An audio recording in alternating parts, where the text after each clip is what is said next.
François Coq. Ouais, de la même manière que je trouve que la psychologisation de la vie politique et de M. Macron ne sert pas à l'analyse politique, de la même manière, je trouve qu'une vision abrupte de ce qu'est Jean-Luc Mélenchon ne sert pas non plus. Il y a dans ce pays, très clairement, et on l'a vu sur ces dernières heures, 3 personnes qui font de la politique. Il y a Mme Le Pen qui est dans un couloir, et il y a M. Macron et M. Mélenchon. M. Macron fait de la politique en ayant organisé ces rencontres avec les différents partis. Il a fait retomber la pression qui était sur lui, sur sa personne, sur sa fonction, et il a envoyé la balle dans le jardin des différentes organisations en les sommant de s'entendre. Et donc, ce qu'il pourra dire demain soir, c'est « Regardez, j'ai fait ce que j'avais à faire, je vous ai donné la possibilité de vous entendre, vous n'avez pas été capable de le faire ».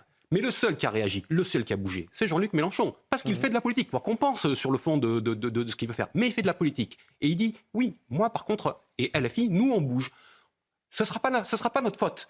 On sera, et je crois que c'est son expression, nous serons toujours du côté de la solution, pas du problème. C'est intéressant donc, ce que nous dit François Coq. Et donc, en faisant ça, il prend une place à part, là où toutes les autres formations vont devoir porter la responsabilité collective du blocage. Et non seulement il ne portera pas la responsabilité collective du blocage, mais en plus, il pose des problèmes à tous les autres. Parce qu'il ne s'est pas contenté de dire il n'y aura pas de ministre de LFI dans le gouvernement. Il dit il n'y aura pas de ministre de LFI, mais par contre, il y aura le programme et tout le programme du nouveau Front populaire. Or on va demander aux autres formations comment elles acceptent et est-ce qu'elles sont prêtes à avaler ce programme du nouveau Front populaire. Et de la même manière, on va devoir demander au Parti socialiste si réellement il va appliquer tout ce programme, quand on a entendu Mme Castex qui disait que déjà sur le SMIC ou sur l'impôt sur la fortune, elle irait chercher des compromis, c'est-à-dire pas le programme initial.